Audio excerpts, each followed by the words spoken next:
Mula kay BTV Pinas na China hindi nakapalag, puwersahang pagtanggal ng nilagay ng incheck at Pilipinas bibili daw ng submarine. Yan ang ating aalamin at bibigyan ng reaction video mga tol. Ngayong araw na ito mula rito kay BTV Pinas. Itong balitang panonoorin natin ay mula kay BTV Pinas mga kapatid. Hinihikayat kita, huwag mong kalimutan mag-subscribe sa kanyang YouTube channel. Yan BTV Pinas. Siyempre huwag mo na rin kalimutan mag-like sa kanyang mga video mga kapatid bilang suporta.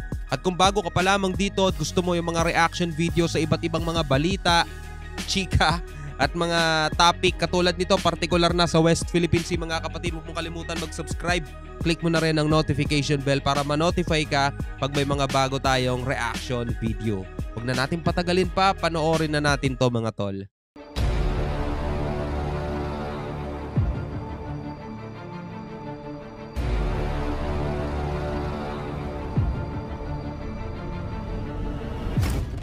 Eksklusibong balita, Pilipinas hindi natinag sa banta ng China. Incheck wala na namang nagawa at Pilipinas posibleng bumili ng submarine mula sa bansang South Korea. Pagbabantay sa West Philippine Sea paiigtingin. At yan ang balitang hatid ko sa inyo ngayong araw. Kaya't kung bago ka pa lamang dito ay baka pwede mo naman i-click ang subscribe at like button para lagi kang updated sa susunod ko pang video. Kaya ano pang hinihintay natin? Tara, simulan na natin. Ang kamakailang isyu na ginawa ng China sa teritoryo ng Pilipinas ang nagbigay ng hudyat para sa Pilipinas na gampanan nito ang karapatan ng Pilipino sa ating soberanya.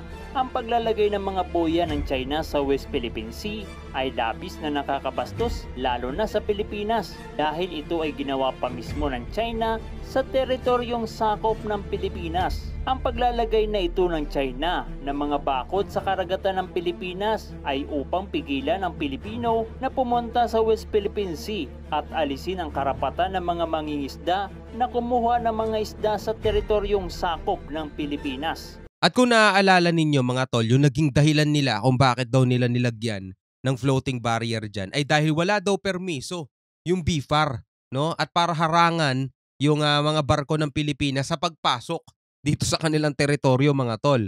At etong kamakailan lang, kung naaalala ninyo yung reaction video natin, eto papakita ko pa rin sa inyo mga tol. Ayan, South China Sea, Beijing says it removed sea barrier voluntarily, di ba? Pagkatapos nilang sabihing nilagyan nila ng harang etong Scarborough dahil para harangan etong mga barko ng Pilipinas at sinabihan ng Pilipinas na huwag magsimula ng gulo dahil nga ipinag-utos ni PBBM natanggalin itong mga floating barrier na to at nagalit sila doon mga tol. Diba ngayon, inaako nila na sila daw ang nagtanggal voluntarily, no? Para maibalik na sa normal control yung karagatan mga tol. Diba? Hindi mo alam kung ano talaga ang ano nitong mga to no? Nagagalit sila nung ipinatanggal ng Pilipinas yung floating barrier. Ngayon naman, kine-claim nila voluntarily sila daw ang nagtanggal. So mababait sila, bida-bida. No? Mababait sila para makita ng mundo. Hindi naman Pilipinas nagtanggal niyan eh. Kami nga nagtanggal niyan eh para maging maayos na ang lahat eh. Di ba? Kitang-kita mo kung ano tong mga, ewan ko anong trip nitong mga incheck na to eh. Na ngayon ay unti-unti nang kinukuha ng China sa pamamagitan ng kanilang puwersa at dahil sa ginagawang paglalagay ng China ng kanilang boya, si Pangulong Bongbong Marcos ay nagbitaw ng salita upang alisin ang mga harang sa karagatan dahil ito ay labis na nakakabasto sa karapatan ng Pilipinas na mangisda sa naturang lugar. Ang utos na yan ng presidente ay agad naman inaksyonan ng ating hukbong dagat upang malaya na ang Pilipinas na mangisda sa naturang lugar. Ang mga naging aksyon ng Pilipinas upang alisin ang naturang harang sa dagat ay nakatanggap ng babala ang Pilipinas mula sa China. Pero ang Pilipinas ay hindi nagpatinag at hindi natakot sa posibleng banta ng China. Diba? Nagbanta pa nga sila nun eh. Diba? Sabi, don't stir up trouble. Diba? Binasa pa natin yun nung nakaraan eh, yung mga naging banta ng China eh, diba? Nag-warning pa sila eh. Tapos ngayon sasabihin nila sila nagtanggal voluntarily. Cute no? Ang cute. Lalo pa ang lugar na kanilang binabakuran ay teritoryong sakop ng Pilipinas. Wala na, putuli mo na lang. Yan ang video natin.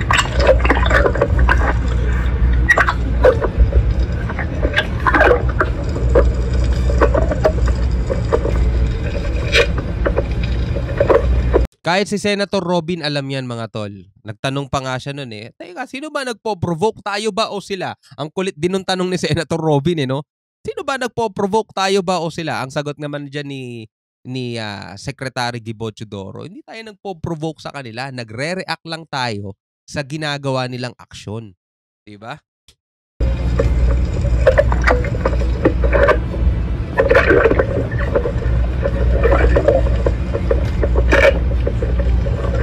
Ang China ay mayroong obligasyon sa ilalim ng internasyonal na batas tulad na lamang ng UNCLOS or United Nations Convention on the Law of the Sea. Ito ay isang konstitusyon para sa dagat at karagatan. Kaya't ang batas na nagsasabi na ang West Philippine Sea ay sakop ng Pilipinas ay dapat tukdin ng bansang China. Ang 2016 Arbitration Award ay isang batayan na ang pag-aangkin ng China sa South China Sea ay walang batayan, lalo na ang sinasabing mapa nito na 9-dash line Tama. na naging 10-dash line na nito lamang mga nakaraang linggo.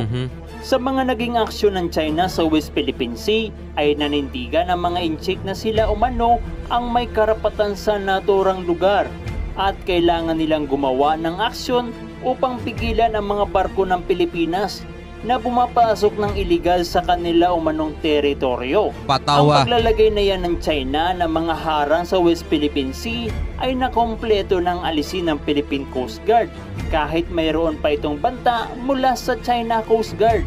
Ang naging agarang tugon ng Pilipinas sa pag-aalis ng harang ng China sa teritoryo ng Pilipinas ay isa lamang patunay na hindi magpapasindak ang Pilipinas sa isang malaking bansa tulad na lamang ng China. At kahit anong mangyari ay hindi papayag ang Pilipinas na kunin na lamang basta-basta ng China ang teritoryong sakop ng Pilipinas. At nakakatuwa yang marinig no sa ating presidente mismo mga tol. Sabi nga gano'n ni President BBM nung in-interview siya, di ba? Eto ba ay masasabing harassment? Sabi hindi tayo nagsisimula ng gulo. Hindi tayo naghahamon ng gulo. Pero hindi naman tayo papayag na yung teritoryo natin, mga tol, na yung mga isdang nawawala sa ating bansa. Kung naaalala ninyo, nasa 1,600 tons ata yun. Yung nahuling isda, mga kapatid, no? Yun yung nawawala sa atin dahil dito sa ginagawa ng China, mga kapatid. Biruin mo, nawawala sa atin. Food security, mga issue na yan, di ba? Kasi ito mga isda na hinuhuli, mga tol, ay dadalhin sa merkado para mabili ng mga taong bayan, para may makain ang mga mamamayang Pilipino. Pero nawawala yan dahil sa ginagawa ng China na pagbakod, for example, itong floating barrier na nilagay nila, pagharang, pagpigil sa mga mangingisda na mangisda, dito mismo sa loob ng exclusive economic zone ng Pilipinas, which is dapat nga talaga pinakikinabangan natin. Diba? Hindi tayo nag-ahamon ng away sa kanila. Ipinipilit lang natin yung ating karapatan at yun ay naaayon din naman sa batas, di ba? So, tuloy natin to. Dahil kung magkataon ay hindi lamang katubigan ng Pilipinas ang sasakupin ng China maging ang mainland ng bansa. Samantala sa iba pang balita, bansang South Korea nag-offer sa Pilipinas ng pinakabagong uri nilang submarine. Ito ay isang 77 diesel electric submarine. Ang South Korean shipbuilder na Hanwha Ocean ay pinalakas ang isang bid na bumuo ng isang kahalintulad ng mga malalaking shipbuilding mula sa bansang France at Spain na naglalaban para sa multi-billion acquisition project. Ang executive mula sa Hanwha Ocean ay dumating sa bansa noong nakaraang linggo upang formal nitong mai-offer ang pinakabagong 2,800 toneladang submarine para sa Philippine Navy, ang 77 meters diesel electric submarine na may kabuuang beam na 9.7 meters ay nilagyan ng pinakabagong propulsion system at lithium-ion battery technology upang masiguro ang pinakamahusay na kakayahan ng Pilipinas sa pagtatanggol sa bansa at upang mapangalagaan ang soberanya at estratehikong interes sa maritime.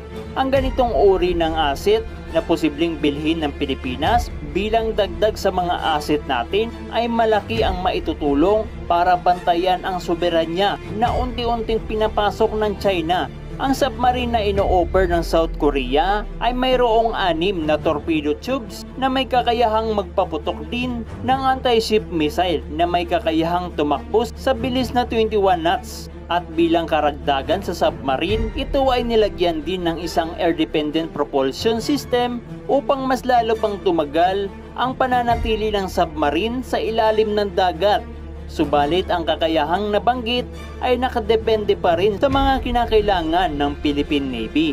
Dahil sa lithium-ion battery, ang submarine ay mayroong kakayahang mag-charge sa maikling oras na posibleng magamit sa loob ng 6 na araw na operasyon.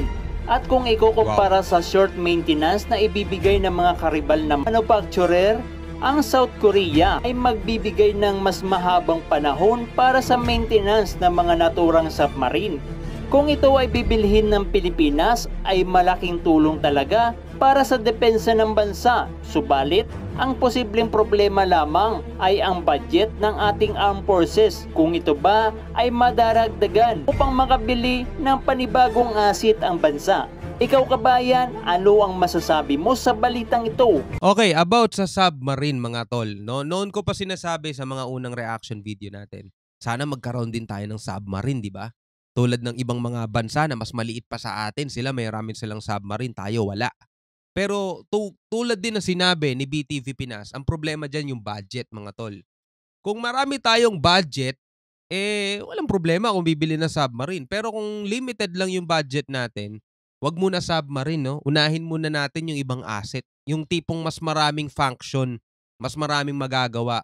Makakapag-patrol, magagamit sa mga rescue operation, 'di ba? Masasamahan yung ating mga mangingisda, mag-guide sila kapag mangingisda sila. Yung tipong mga ganong asset. Kasi magkano ba yung presyo nitong submarine? At ang katumbas ng presyo niyan, ilang bank o barko ang mabibili niyan mga tol, 'di ba? Sabi ko nga kanina, kung marami tayong budget, kung kayang pagsabay-sabayin, bakit hindi? Pero kung yung katumbas nitong isang submarine, katumbas na ng mga 2 o 3 patrol boat na mabibili, assets, doon na ako sa patrol boat. Kasi mas kailangan natin yun mga tol eh. O kaya madagdagan ng barko ng PCG para mas talaga makakapag-patrol sila. Madagdagan yung mga barko ng Navy para talagang mas makakaresponde sila mga tol. In terms of calamity, in terms of mga ibang mga rescue at iba pang mga function. Kasi yung submarine talagang pangdigmaan na lang yan eh. 'Di ba? Panggera mo lang talaga magagamit yun. Di naman pwedeng mag-save lives yan eh. 'Di ba? Paano ka sasagipin yan? For example, may nawawalang barko o kaya may mga kalamidad na kailangan maghatid ng serbisyo. O kaya sasamahan mo yung mga mangingisda, submarine ang gagamitin mo pang sama. Siyempre mas maganda diyan yung mga patrol boat talaga, 'di ba? So ikaw bilang isang Pilipino, ano ang masasabi mo, mga kapatid, no? Comment ka na lang sa baba. Pag-usapan natin 'yan. Maraming salamat sa panonood. Hanggang sa muli. Ako nga pala si Shobal T. Peace out.